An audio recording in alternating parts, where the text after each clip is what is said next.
Oh, I was just going to say it's something. It's the type of business where, you know, if you don't have that belief in yourself and that ambition and persistence and that drive and that focus, I mean, you're not going to last very long, unfortunately. It's really cutthroat, and you have to just be able to get knocked down all the time and get back up again. And even Madonna says that. She was just saying, you have no idea how many times I've had doors slammed in my face. And she's a tough lady.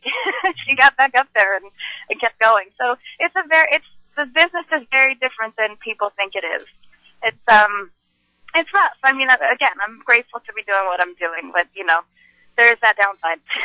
Well, I mean, nothing comes easy in life, you know, and if you really want something, no. anything worth having, actually you have to work hard for, and that's what you've been doing. And it's not something that, okay, now you're getting your first CD out, you're getting your first this out. Now it's not the point of, okay, well, I'm going to take it easy.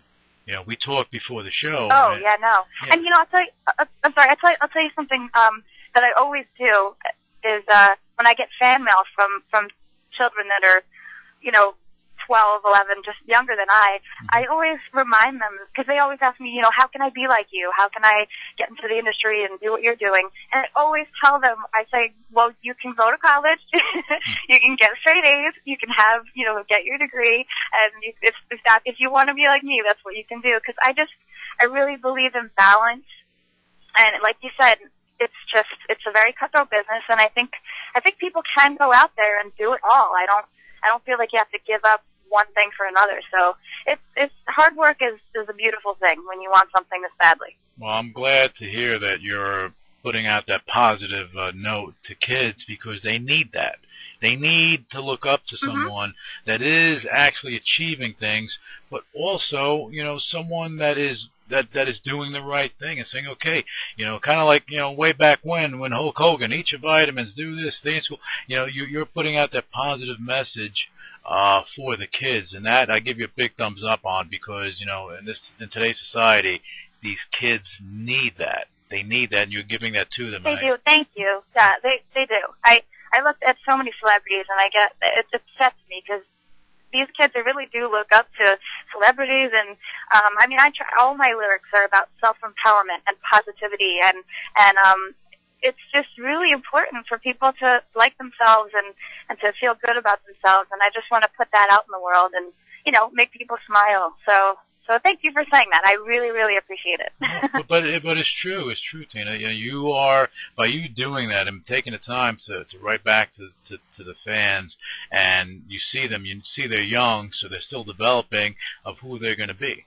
And it's better for them to go and hear this from someone that's making things happen, because you're a mover shaker in music right now, because you're doing something, but it's true, because you're doing something that really hasn't been done.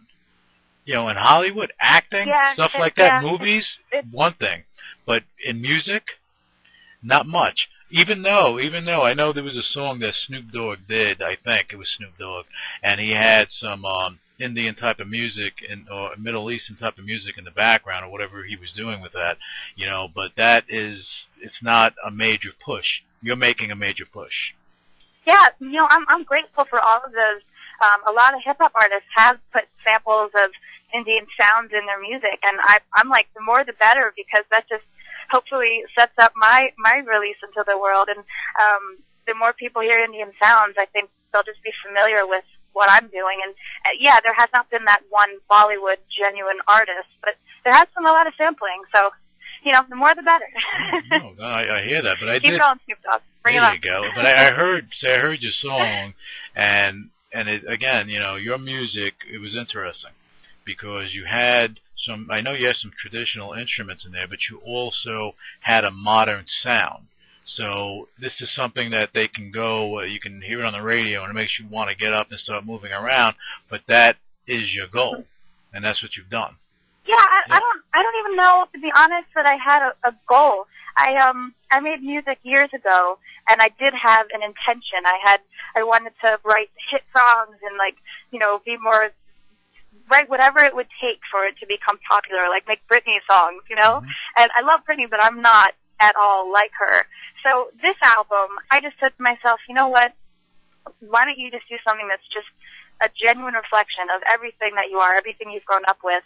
And yeah, it turned out to be a mainstream pop. It's, in my eyes, it's very relatable to anybody, whether you like Bollywood or care about Bollywood or don't care about Bollywood. It's a good old mainstream pop album, but you know, it does have that Bollywood flair. So I really, everybody that's heard it has said it's very much relatable. And sometimes people don't know what that different sound in it is, but they just, you know, they like it, which is great. So I'm grateful for all the feedback I've gotten. It's been very positive. Oh, man, look, and just to touch on what you said, yeah, I hope that you don't become a Britney Spears. I don't want to see you on TMZ with all this craziness going on. You know, to have you on there. You know, I mean, you don't, when you're younger, I think it's hard to realize that the best thing in life is to be yourself. And that includes when writing music, just be yourself. And I feel like that'll just make you more successful than trying to fit in or do something that you think is the right thing to do. So I guess that's another message that I'm giving the kids is just, you have to be yourself and it'll probably turn out a whole lot better, even if it's different. And, you know, what I'm doing is definitely a bit different. So it's definitely different, yeah. But it's a good different.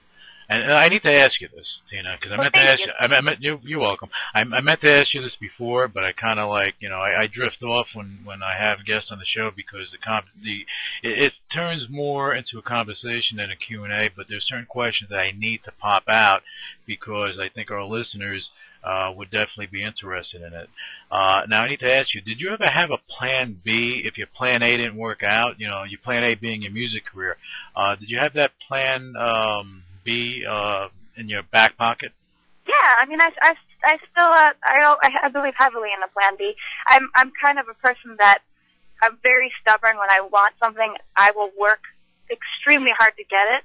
So I usually don't have to go to plan B because I don't give up.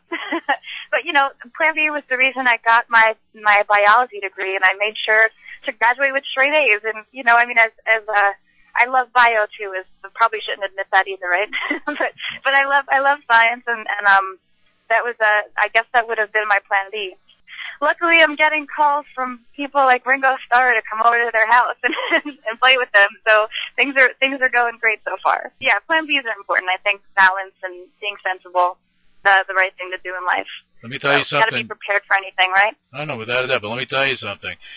By you saying that, you put a smile on every nerdy science teacher from coast to coast, from continent to continent. They said, "Oh, good, she loves science. That's good. Biology." So they were digging that. That's pretty cool. I do though. Yeah, but that's good. You know something?